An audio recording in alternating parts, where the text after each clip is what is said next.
As I and others have stated before, growing your TpT business is the long game. It's a marathon, it is not a sprint. It's also a series of small wins. We make small changes here, small improvements there, and we begin to see more views, begin to get higher conversion rates, make more sales, and more money.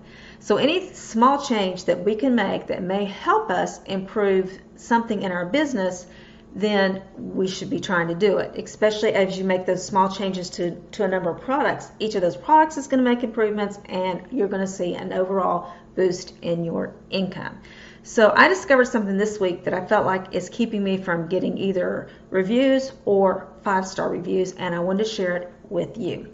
Hello everyone, my name is Sherry from Rolling Acres Education. Welcome to my channel, or welcome back if this is not your first time. And a couple of things really quickly. I'm homeless right now, in a good way. I sold my home and I haven't exactly decided what I'm going to do from here. And I'm just visiting some of my children. And today I am here visiting my daughter and her son, her husband, and my grandchildren. And so I'm just trying to grab bits and pieces of times to record whenever I can. So I never know where I'll be when I'm talking to you. The other thing I want to share is that before I share things like this, that I'm kind of like, this makes sense to me, but I don't know. I'll share it with my coworkers, people in my co-working group. And so we talked about this Saturday, and they were all like, yeah, I think you're right. I think this is definitely can be a problem with getting feedback. Now, it's hard enough to get feedback. Only like 3 to 5% of people leave feedback. Some people say 10%. If you're getting 10% feedback, you're doing phenomenal. And so there's not like a lot we can do other than just making quality products or things that we should be doing anyway to get good feedback. But I did kind of see a trend this weekend while I was improving some of my products that I wanted to share with you.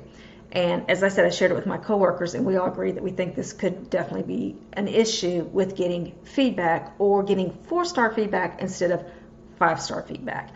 And what I started discovering was that my products that had mistakes in them that weren't like massive mistakes, but were a little more than these small typos. I think there's 3 types of mistakes. You either have these mistakes that are like massive, where the teacher either can't use your product or has to put a lot of work into using it, and it's just not what they thought it was going to be or what you said it was going to be because of some mistakes you made.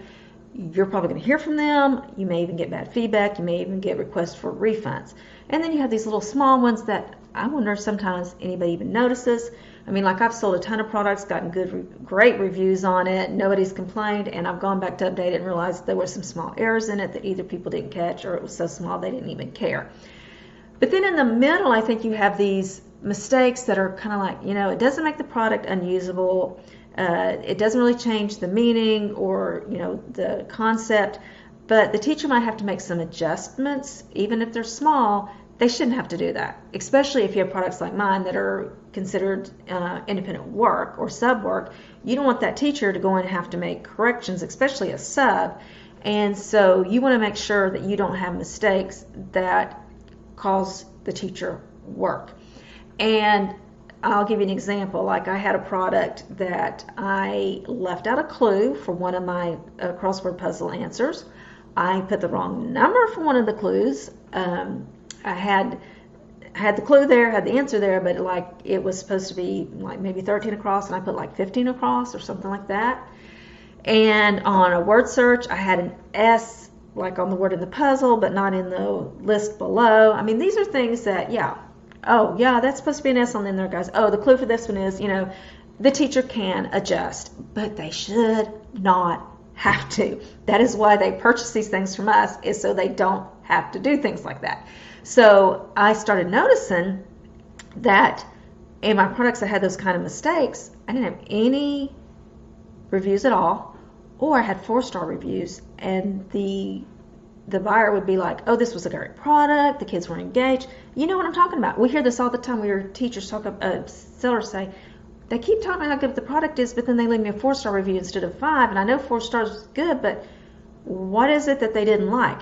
And I wonder if it's sometimes that they have to make these corrections and they have to put some effort into it that they shouldn't have to, and so they're like, it's a great product, but I can't leave them a 5-star review. And I could totally see myself being like that when I was just a buyer. that if I got a product and I thought, this is great, the kids have enjoyed it, but I had to do some things, I had to make some corrections. I either had to, do some things before I printed it up or whatever. And so, I can't leave them 5-star, but I hate leaving people 4-star reviews, and I hate correcting people's mistakes. So I'm just going to ignore it. I'm just going to, go about my business. And so I can totally see this happening. And I noticed that my products that had like a lot of 5-star reviews did not have those kind of mistakes. And my products are like basically the same. I mean, like they're different holidays or different science concepts, but basically they follow the same pattern. And so, when I was having these products that were just like the others and they weren't getting any reviews, or I was confused because, well, they said it's a great product and they enjoyed it and the kids enjoyed it, but they left me a 4-star instead of a 5-star review. So I'm just thinking that it's possible that if you have products that aren't getting any reviews, or they're getting great feedback, comments, but then they're still getting a 4-star, that maybe you have some of these mistakes in there. Maybe there's something in there that makes the product a little harder to use than it should be, or appears to be, or that you've said that it should be. So I just think that it's a good idea. It's always a good idea to go back and check your products. Now, here is the problem. When you create something, it is so hard to find mistakes. And if you're like me, you really can't afford to pay anybody right now. But most of us have, family members or somebody who'd be willing to maybe read our passages, print up those puzzles and do them yourself, have somebody else do them. I have to go through and check because, again, when you create something, it's hard to make sure. So I have to focus on, I'll check, okay, here's the clue. Yes, those match, there's the, whatever, and make sure that I haven't made mistakes. But it's really nice if you can just like pay somebody a little bit to go through and do those also. That'll really help you make sure you didn't make mistakes. So again, I just always like to share when I find little tidbits like this. It's not a big, huge thing. It's probably not going to boost your income overnight, but it could help you get better feedback, get feedback where you're not getting it, which helps you rank, which helps you get more views, which helps you get more sales, which helps you make more money. So go back, check those products, and just remember, you've got this, God's got you, and I'll see you in the next video. Where from, I don't know. Bye-bye.